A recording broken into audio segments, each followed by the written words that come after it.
I'd like to demonstrate how your template might be used on a real job.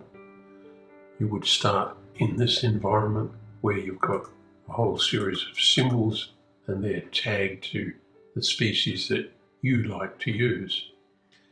Let's move over here, and your first job is to lay out a site, place the building on the site.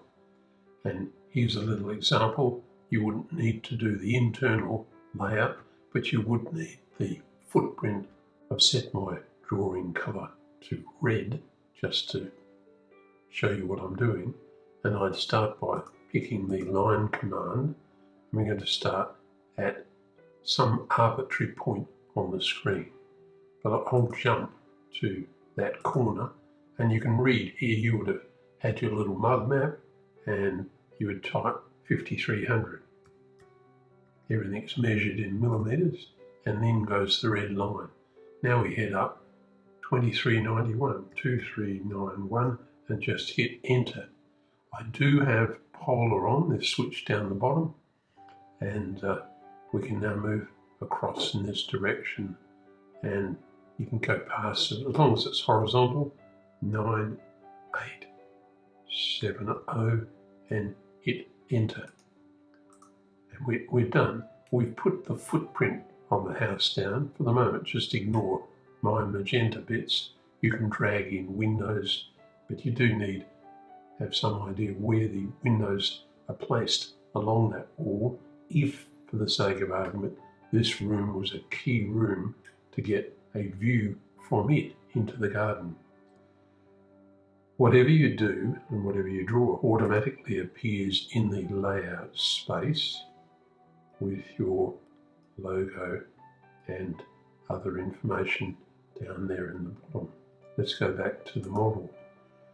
Now I'm going to, this particular is what's called a dimension, so we're going to put those dimensions on their own layer, and then we come down here and we're going to turn off the dimension layer, and they're effectively gone. So we just have the footprint of the building. The next step would be to put in the boundary, and I'll turn the boundary layer on, and there we have your boundary. I've measured from the wall here across and to the back corner, and from this side of the house to the other, to establish those distances. So if we pick this line here, its length is 19,200, 19.2 metres across the back. So you can lay out the site boundaries. If we select it, notice how it is on a layer called L boundary. And if we go to that layer, the detailed look at the layer, boundary has a particular hatch pattern with it. That's where you get the dash dot line from. Not essential to do all these things, but I thought useful to show you through a working drawing. So we've got the house footprint down, we've got the boundaries down. Let's put in the first, I'm not sure, I'm hesitating a little because it's a matter of which order do we turn things on to show you.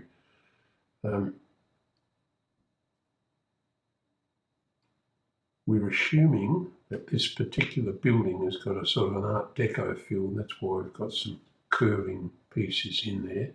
But I'll turn on the first step now. You've got your back garden, and let's turn on the hardscape layer. So I've thought about it. I've tried to get an Art Deco feel by putting these arcs in and arcs like so. I'll put on the text layer next, and so we're saying we've got a key view in here. That's why we marked the window. We're going to look out here, and let's put the furniture on now.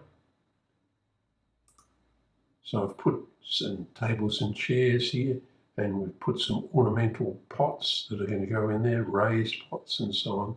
And there's our we left out squares. So this design here has been done with 600mm pavers. So people walk out the door, access it here, and across and go onto the lawn. So relatively straightforward. We just made a block of one paver and then just copied it across, cut bits out, put little further blocks in of, that's a brick, and if I wanted to edit it, I could jump in there and edit the block. I could change its colour if I wanted to, but I digress. What we want to get across is the whole process. So we've got the house footprint down, we've set the boundaries, we've turned on our hardscape design layer and designed based on a formal design is the word I'm searching for, and now we need to bring in our planting. Now we've already got all of these plants, so we can bring them in and put them in the position that you might like. Let's turn these layer they're on a layer called planting, and in goes and highlights all these layers. Now I'm going to get rid of this group here because they're in your template, but I've already taken them from that position and moved them, so I can erase them from here. Now as we're looking here, screening was needed. Let's click on that symbol. So I've chosen your Acacia retinoides, more screening needed here. The mock orange goes in. So we've developed the design, the planting design, and what we now want to do is to generate a plant schedule. And that's done automatically by saying I'm going to make a plant schedule and draw the standard schedule. You can find plenty of movies on how to do that. But let's turn on the schedule layer. So there's our schedule. Now we can swing to layer, and I can right click here and create a new viewport, and I'll just draw it about that size, and then I'll double click in here and I'll change the view of that space and then display that on the layout. Then you come in here, you don't want it red, we can say let's have it light grey, just so that you can see it. You don't want it necessarily to print, and if you want to print it, you might set the boundary here. So there we are, there's your layout sheet, and we've even got some room for some plant symbols and plants and others. So this is a moderately long movie, but hopefully that takes you completely through all the steps that you need to do a design. And if you've managed to edit this title block, change it the way you want, I'd probably be inclined to soften the colour of the background, but that's taken from your logo, and you would then just print the design. And that's very easily done by File and Print. You choose a PDF writer, that'll generate a PDF, or a quick one is to simply go File and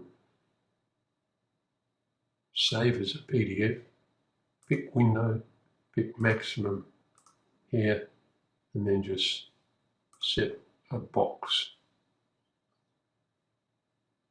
around the design, and that will generate a test PDF. We'll overwrite one. It's gone in your particular folder,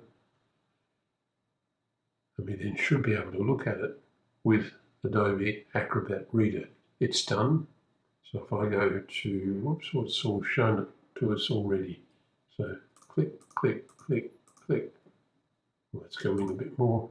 So there's our design already done with your logo on it and ready to send to the client.